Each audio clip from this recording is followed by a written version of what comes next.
Bienvenue à la capsule technique de l'émission. Aujourd'hui, on roule dans la Fabuleuse et la thématique qu'on va aborder, c'est comment bien conserver sa vitesse dans un sentier.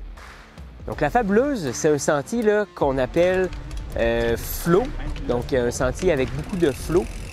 Donc ce que ça veut dire, c'est que c'est un sentier où il y a plusieurs enchaînements qui sont fluides, que ce soit les virages, le fait aussi que le sentier soit un peu plus lisse, donc dépourvu de roches, de racines. C'est aussi le type de sentier où il va y avoir peu d'obstacles, peu de surprises. Donc ça va nous amener à conserver une bonne vitesse, même je pourrais dire une grande vitesse, puis à effectuer tous ces enchaînements-là de façon très, très fluide, d'où l'appellation sentier avec du flow. Donc un des premiers éléments à considérer quand on roule dans ce type de sentier-là, en fait, c'est clairement une des choses qu'il faut le faire le plus souvent. J'en parle régulièrement, j'en ai probablement déjà parlé, mais je vous en reparle parce que ça s'applique particulièrement bien ici. C'est tout ce qui concerne le regard. Donc, c'est important de regarder loin dans le sentier, de faire un balayage visuel.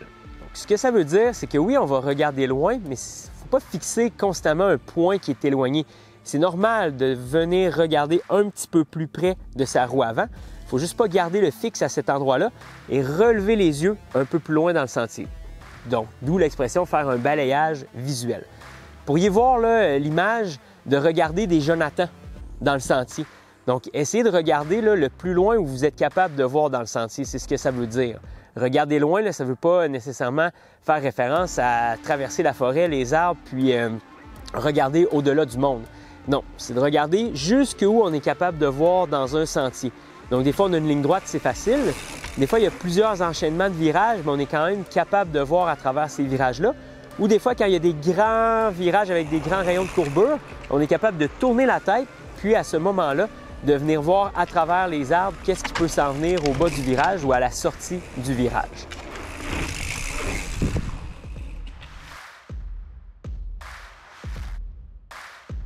Salut Eric, ça va bien? Salut, oui, toi? Bien oui, très bien, merci. Hey, on est super content d'être ici aujourd'hui au Sentier du Moulin. On vient découvrir l'histoire de la Fabuleuse. Mais avant d'aller un petit peu plus dans le cœur du sujet, je suis curieux de savoir l'histoire du Sentier du Moulin. Est-ce qu'il y a toujours eu du vélo de montagne à cet endroit-là? Quelle est la vocation des Sentiers du Moulin? Les Sentiers du Moulin, ça a quand même une longue histoire en tant que centre de ski de fond. Là. Ça a une trentaine d'années que ça existe au niveau du ski de fond. Là. Puis pour le vélo de montagne, ça fait une quinzaine d'années que ça a débuté, les travaux, avec un gros effort bénévole pour essayer de développer le potentiel qu'il y avait. La Fabuleuse, c'est un gros pas qu'on fait au niveau d'une offre accessible. Sentier du Moulin est reconnu comme un site quand même avec des sentiers experts de niveau avancé. Ça peut faire peur à certaines personnes. C'est le terrain qui fait en fait que nos sentiers sont difficiles. On a un terrain très rocheux. Puis il y a vraiment une difficulté à aménager des sentiers plus faciles. Mais c'est vraiment un enjeu qu'on voulait travailler, essayer. On sait qu'il y a un besoin quand même d'avoir des sentiers plus accessibles. Fait qu'on a mis beaucoup d'efforts justement pour inaugurer, pour aménager Fabuleuse, qui est vraiment un sentier, vraiment, c'est notre descente la plus accessible, la plus facile. Et la base de la sécurité, ça passe aussi par la planification de départ du sentier. C'est sûr que si on regarde au niveau de la Fabuleuse, qu'est-ce qu'on voulait faire? C'est un sentier très accessible, qui n'aurait pas de surprise. D'ailleurs, si on regarde en roulant le sentier, il n'y a pratiquement aucune affiche qui avertit de danger, ce qui est peut-être un de nos seuls sentiers qui est dans cette situation-là. Puis en fait, c'est parce qu'il n'y a pas vraiment de piège. Si on regarde d'autres sentiers plus avancés, on va indiquer s'il y a des cassures sur le terrain, ce qu'on appelle des drops, s'il y a des sauts, on a des pancartes danger à certains endroits, quand il peut y avoir des éléments de surprise. Mais dans la Fabuleuse, l'objectif était justement qu'il n'y ait pas de surprise, fait qu'elle n'a pratiquement pas d'affichage. D'où vient le nom de la Fabuleuse? Puis je suis curieux aussi de connaître si vous pouvez en parler, mais le processus pour choisir les noms de vos pistes. Oui. Bien, dans le cas de Fabuleuse, dans le fond, on avait fait une liste. Souvent, c'est ça qu'on se fait des listes, puis après ça, c'est à l'interne, on choisit, puis souvent, il y en a un qui va ressortir. Puis on avait une liste, puis finalement, c'est une personne de l'équipe terrain qui a sorti ce nom-là. Puis c'était un peu pour taquiner notre opérateur qui s'appelle Fabienne. Puis c'est lui, dans le fond, c'est son projet. C'est lui l'opérateur qui a tout shapé la trail puis qui a participé à toutes les étapes. Fait que c'était un peu là, dans cette optique-là que le nom est resté. Puis on trouvait que c'était une bonne idée. Puis c'est excellent. On l'a gardé. La nature des Sentiers du Moulin s'est un peu développée de par son terrain, l'aspect des roches, la difficulté, le degré de pente aussi à certains endroits. Là, on peut le voir là, dans d'autres pistes. Exact. Pour la Fabuleuse, qui a sorti ce tracé-là? Ben, je dis qui, mais de quelle façon vous en venez à réussir à dessiner une piste? C'était vraiment un beau défi. On parle, là, il y a beaucoup le premier volet, c'est vraiment l'exploration là, sur le terrain. Okay. On a déjà quand même un réseau là, de sentiers là, un peu partout sur la montagne. Fait qu'il fallait trouver les endroits où on allait le moins possible toucher à d'autres sentiers. Oui, je comprends. Puis il y a vraiment aussi un enjeu de connecter une ligne une ligne qui fait du sens avec une pente pas trop forte, tout en n'allant pas circuler sur des secteurs trop rocheux. Ouais. Parce qu'on veut s'assurer vraiment pour ce type de sentier avec du flow, avec des bosses, des virages surélevés. On a besoin de matériel, on a besoin de bonne terre, puis en bonne quantité. Fait qu'il y avait vraiment un enjeu de trouver une ligne qui va être le fun, mais aussi là, d'être capable d'avoir là, pour l'aménagement du sentier, pour que nos pelles mécaniques trouvent ce matériel-là, puissent le placer puis faire un sentier avec ça. Vous étiez quand même fiers justement du rendu de la Fabuleuse parce que depuis qu'elle est ouverte, vous n'avez pas eu besoin d'y retoucher ou je ne sais pas si tu peux m'en parler un peu plus? En fait, on est un centre qui a un fort achalandage, fait qu'il y a beaucoup de pression sur certains sentiers. Clairement. Puis on s'attendait que Fabuleuse, ça allait être un sentier qui allait être quand même très roulé. On est sur le versant nord de la montagne, donc il y a moins d'ensoleillement qui sèche moins bien. Fait qu'il y avait quand même, à la base, la piste avait pas tous les meilleurs éléments qui jouaient pour elle. Il y a une partie vraiment aménagement de sentier, parce qu'on l'a vraiment isolé de l'eau. Fait que l'eau va très peu sur le sentier. On utilise depuis 2-3 ans davantage encore là, des techniques qu'on fait comme un peu un chemin forestier, où on va vraiment isoler la trail de l'eau. Fait que la pluie qui tombe sur la piste va être à peu près la seule eau que la piste va voir. Le reste va être géré dans les côtés de la piste. La piste est surélevée, il y a des fossés, puis il y a des tuyaux là, qui gèrent là, tout l'écoulement de l'eau. Là. Good. Eh bien, Éric, je te remercie pour tout ce beau partage-là. C'est vraiment génial. Très content d'en apprendre un peu plus sur l'histoire de la Fabuleuse. Ben, ça bien fait plaisir. Hâte d'y rouler, de la découvrir cette fois-ci sur le vélo. Bravo à toute ton équipe pour le travail que vous faites. Là. C'est vraiment génial. Merci.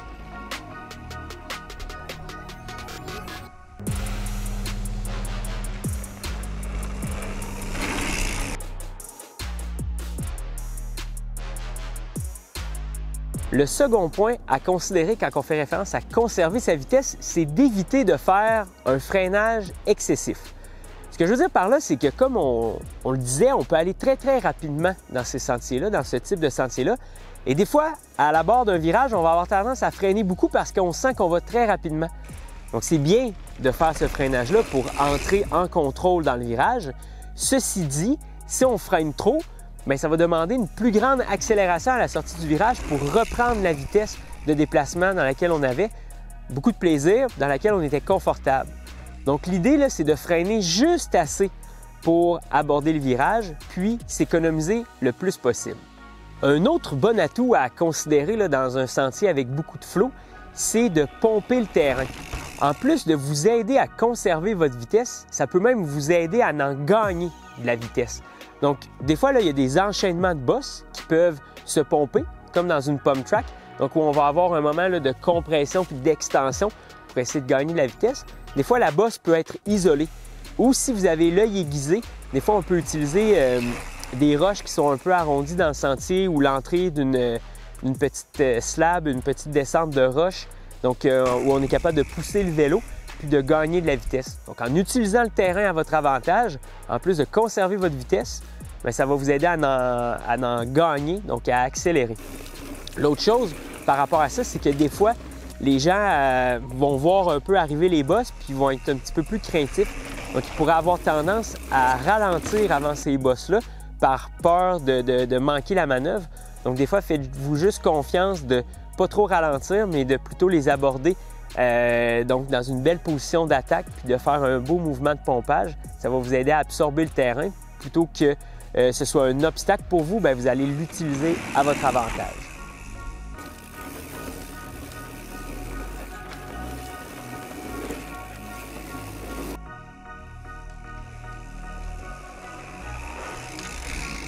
Salut Raph, ça va bien? Ça va bien toi-même? Oui, très bien, merci. Merci d'avoir accepté l'invitation. Aujourd'hui, on est au Sentier du Moulin, évidemment, pour parler de la Fabuleuse. Je sais que c'est une piste là, qui est quand même vraiment le fun pour toi parce que tu l'utilises pour coacher via l'académie, tout ça. Je ne sais pas si tu peux m'en parler un peu plus de quelle nature a cette piste-là. Ben oui, la Fabuleuse, c'est un super ajout comme outil de travail ici au Sentier du Moulin pour pouvoir coacher, guider et initier des gens en vélo de montagne.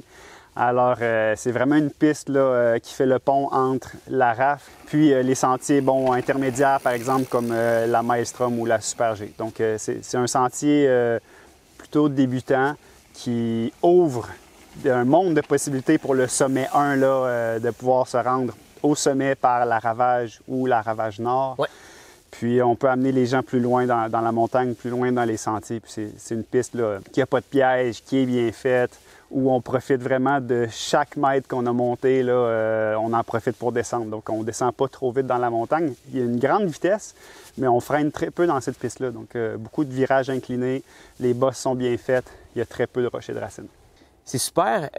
On a parlé brièvement là, de l'académie ici de vélo qui porte ton nom d'ailleurs. Oui. Est-ce que tu peux m'en dire un peu plus à ce sujet-là? Depuis quand ça existe? Comment ça fonctionne? Et tout. Puis je pense que tu es avec ta femme dans oui, tout ça. Oui, tout à fait. Donc l'Académie Sentier du Moulin offerte par Raphaël Gagné, bien, c'est un souhait qui était vraiment réciproque. Moi, de commencer comme instructeur, entraîneur, guide en vélo de montagne. Mais les Sentiers du Moulin, bien, je viens du Lac-Beauport. Il y a une piste ici qui porte mon nom, qui a été inaugurée quand j'étais aux Olympiques en 2016. Ouais, c'est cool. Hein? L'identité Lac-Beauport, l'identité Sentier du Moulin, je pense que ça se traduit très facilement pour moi, puis d'offrir toute ma crédibilité, mon expérience comme athlète, comme cycliste aguerri en vélo de montagne, mais aussi je suis allé chercher des formations, là, autant en secourisme, PMBI, PNCE. Donc, vraiment, j'ai fait mes classes comme entraîneur. Puis là, on est deux cet été à avoir agi comme entraîneur, moi et ma femme Viviane. Puis tous les deux, on a eu beaucoup de plaisir là, à aider les gens, autant en perfectionnement technique où là, c'est vraiment notre dada, mais à initier des gens, c'est spécial d'aider quelqu'un à commencer à faire du vélo de montagne puis de le faire progresser tellement rapidement, faire vivre une expérience gagnante puis d'éviter les petites pertes de temps ou peut-être les chutes malheureuses.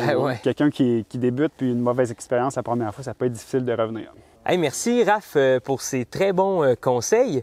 Je sais pas qu'est-ce que tu en penses, mais j'aurais le goût d'inviter aussi Viviane qui pourrait peut-être apporter quelques petits éléments là, à notre entrevue actuelle. Bien sûr, on l'invite. Elle est aussi coach à l'Académie. Elle fait très bien ça d'ailleurs. Ben oui. Right. Je suis là. Salut, ça va bien? Ça va bien, merci. Ben oui, toi? très bien.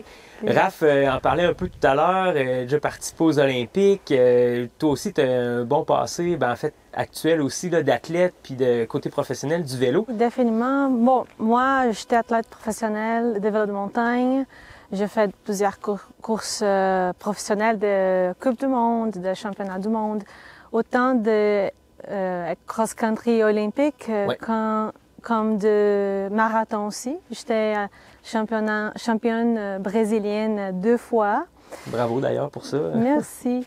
Et, ma carrière professionnelle m'a appris beaucoup sur la santé mentale, l'importance d'avoir un équilibre dans la vie, et de vraiment chercher la longévité dans la vie sportive. Je pense qu'un athlète professionnel, il va donner beaucoup à la société quand il est en santé mentale, quand il est heureux, quand il peut vraiment partager des bonnes valeurs aux plus jeunes.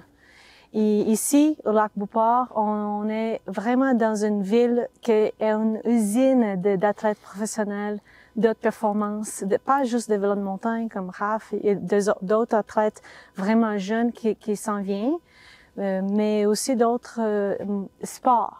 Ouais. Et le Sentier du Moulin, c'est l'endroit qui c'est parfait pour nous pour s'entraîner professionnellement, mais aussi pour les amateurs. Donc, c'est l'endroit qui combine le fun, le plaisir, l'équilibre de vie, la vie sociale avec le sport et les choses qu'on peut apprendre dans le sport. Donc, je pense que ça, c'est génial et je suis tellement contente d'être ici. C'est génial. Hey, encore une fois, un gros merci. On va rouler un petit peu ensemble, puis on se reparle certainement très bientôt. Ça fait plaisir. Merci de l'invitation.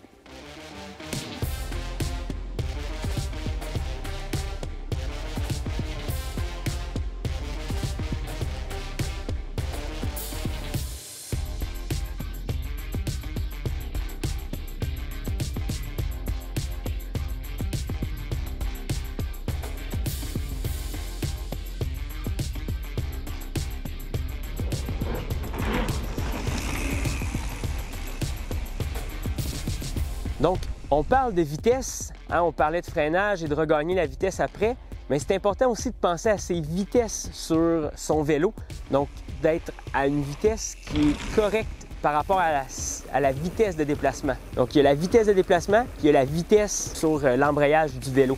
Alors, des fois, on ne s'en rend pas trop compte, on est au début du sentier, on gagne rapidement en vitesse, puis on ne fait pas justement cet ajustement-là. Et là, quand on est appelé à repédaler, on pédale pour pas dire dans le beurre.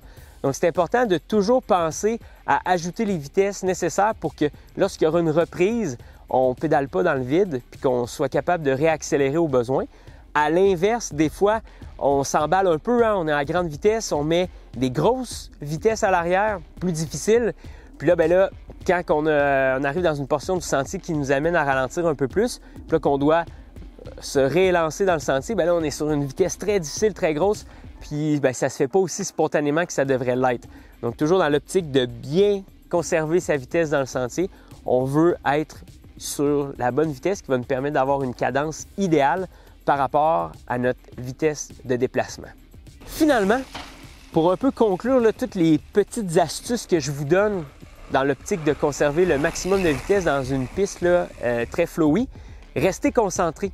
Donc, des fois, l'absence d'obstacles va avoir tendance à avoir l'effet où on est moins attentif au sentier hein, parce que c'est plus facile, c'est moins challengeant, mais n'en demeure pas moins que de rester concentré et très alerte, c'est super important. Donc, ce que ça vous permet, là, c'est d'optimiser à chaque fois vos trajectoires, de justement bien moduler votre freinage, d'avoir la bonne position au bon moment, de regarder aux bons endroits.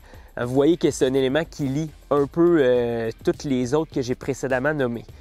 Finalement, j'aimerais aussi vous dire que quand vous roulez dans un sentier, même si c'est la première fois que vous le faites, soyez attentif à essayer de repérer les situations qui peuvent vous sembler familières. Donc, des fois, vous pouvez avoir vécu tel type de virage ou une traverse de pont ou le passage d'un jardin de roche dans d'autres situations, dans d'autres pistes, mais ça peut être très, très similaire. Donc, vous avez juste à recréer des mouvements qui se ressemblent, puis ça va vous permettre d'aborder avec plus de confiance et d'assurance un nouveau sentier. Ça va vous aider à conserver une bonne vitesse parce qu'on le sait, quand on se déplace à la bonne vitesse dans un sentier, c'est beaucoup plus facile, c'est vraiment moins exigeant sur le corps, puis on en retire beaucoup plus de plaisir.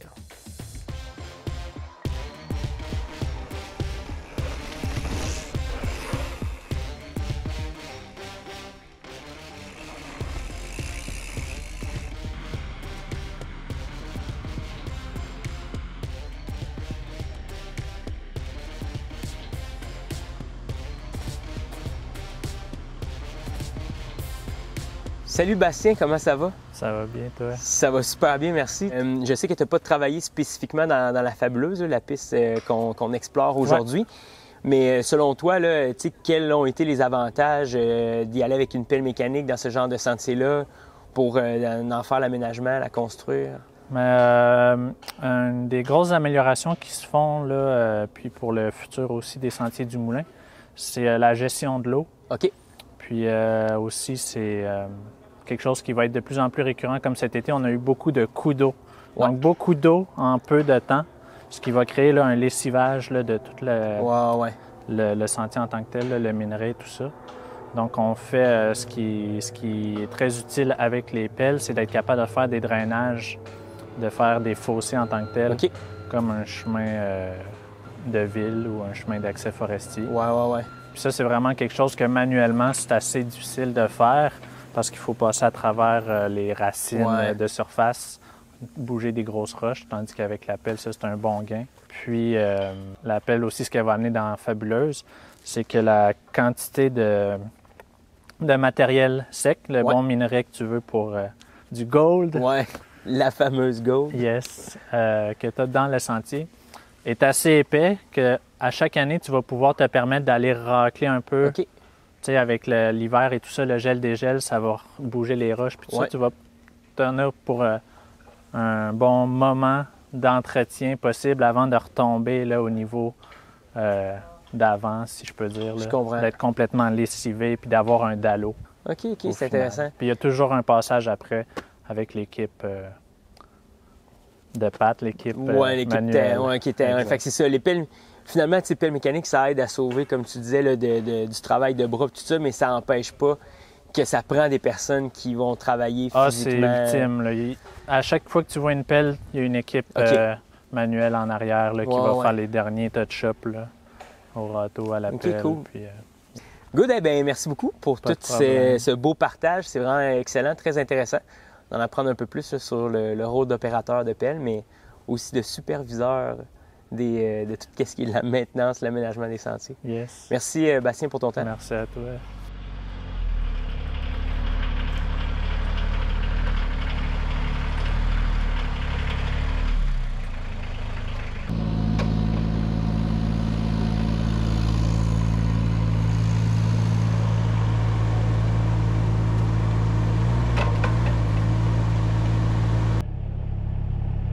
Salut Kevin, bienvenue à une nouvelle capsule mécanique et vélo.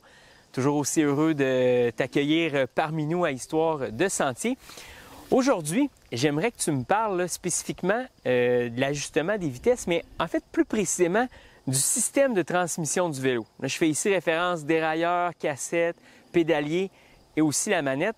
Je veux en savoir un peu plus là, comment ça fonctionne, puis tu sais des fois quand mes vitesses ne fonctionnent pas très bien, là, qu'est-ce que je peux faire et pourquoi? Qu'est-ce qui se produit? Pourquoi il ne fonctionne pas?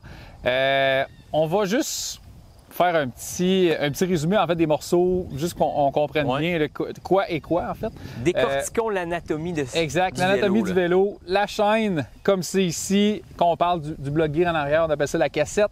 Le dérailleur est fixé sur la patte de dérailleur. Okay. C'est un petit morceau d'aluminium, en fait, qui souvent, s'il y a un impact, c'est le petit morceau aussi qui va casser, plutôt que le dérailleur au complet, donc pour limiter les coups.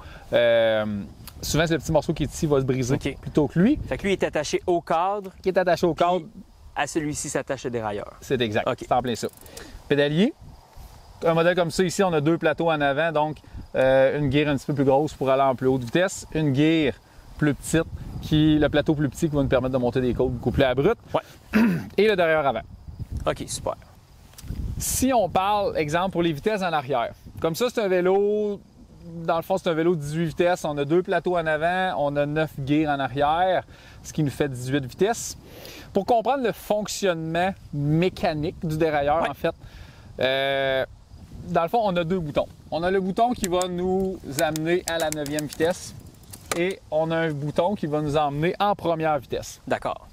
Ce qu'il faut comprendre, en fait, c'est quand on est en 9e vitesse, c'est que notre câble, le câble de dérailleur, qui vient se fixer au dérailleur, évidemment. Puis qui part de la manette. Qui part de la manette. Ici, ouais. Quand on est en 9e vitesse, c'est à ce moment que notre câble a la moins grosse tension. OK. Qui est le moins tendu. On part de la 9e, on s'en va en 8e vitesse. Donc, on donne de la tension à notre câble. La vitesse va changer. Dans le fond, le câble va se raidir, ce qui va nous permettre de monter d'une gear. Je comprends. On va nous en aller vers la première vitesse. On répète le même mouvement. On redonne un autre clic. Notre câble devient plus raide, donc monte en 7e vitesse. Tout ça pour se rendre en première vitesse. Je comprends, oui. Donc, si on est en 9e vitesse et on veut s'en aller en 8e vitesse, on donne le déclic. La vitesse ne change pas. Oui. Un classique quand même. Un classique. Qu'est-ce qui se produit? Mon câble est trop lousse ou mon câble est trop tendu? Bien là, si j'ai bien compris, normalement, quand on veut monter de vitesse, on veut ajouter de la tension. Donc là, si ça ne monte pas, ça voudrait dire qu'il manque de tension, donc que le câble est trop lousse. Exact. Quand on dit monter des vitesses, souvent, c'est qu'on vient mélanger dans montée, descente. Ouais. Parce que là, on part de 9 vers 1. Donc, on descend nos vitesses. Par contre, mécaniquement parlant, la chaîne part de la 9e vitesse et monte sur ma cassette vers la première. Parce que ma première vitesse, c'est ma plus grosse gear qui est ici. Et ma 9e, c'est la plus petite. Je comprends. Donc, on décrit vraiment l'action, le mouvement de la chaîne. De monter. Dans le fond, c'est la chaîne qui monte sur la cassette plutôt que les vitesses. Son déplacement sur les différents pignons. C'est exact. Ensuite de ça, j'ai souvent la question des gens qui me disent « Ah, tu sais, les 2 petites vis sur le dérailleur, à quoi ils servent? Si tu sais, avec ça, j'ajuste mes vitesses. » Les 2 petites vis servent, eux, à bloquer ton dérailleur pour empêcher que ta chaîne déraille aux extrémités. OK. Tu vas avoir une petite vis avec une petite lettre H qui représente pour les vitesses high, les vitesses les plus grosses, en fait, qui est la 9e vitesse dans ce cas-là ici. Et tu vas avoir une vis avec la lettre L qui est pour les vitesses low, pour les petites vitesses, qui est la grosse gear ici en arrière. Ce qu'on fait, dans le fond, c'est que la vis sert uniquement aux extrémités. La H pour le bas, pour la L pour le haut. Qu'on la visse, on bloque notre dérailleur pour empêcher que notre chaîne déraille. Pour pas qu'elle tombe dans le vide. On a déraillé notre chaîne, c'est que notre chaîne est tombée dans le vide, donc notre vis n'était pas assez serrée. Même chose, quand notre chaîne déraille des rayons, c'est que notre vis n'est pas assez serrée. Aussi, tout en lien avec ça, on a parlé beaucoup là, des gears, des plateaux, des railleurs, mais en ce qui a trait à la chaîne... Habituellement, une chaîne en vélo de montagne, à partir de 700 km, on doit remplacer la chaîne. C'est pas automatique, on n'est pas obligé de remplacer la cassette à chaque fois qu'on remplace notre chaîne. Par contre, si on remplace notre chaîne de façon régulière, aux 700 km, on est capable souvent d'étirer un petit peu notre bloc de cassette en arrière, notre bloc de gear. Très pertinent. Merci, Kevin. Plaisir. Toujours aussi apprécié. On va profiter encore plus là, de nos montures, puis parcourir encore plus de kilomètres dans les sentiers. Super.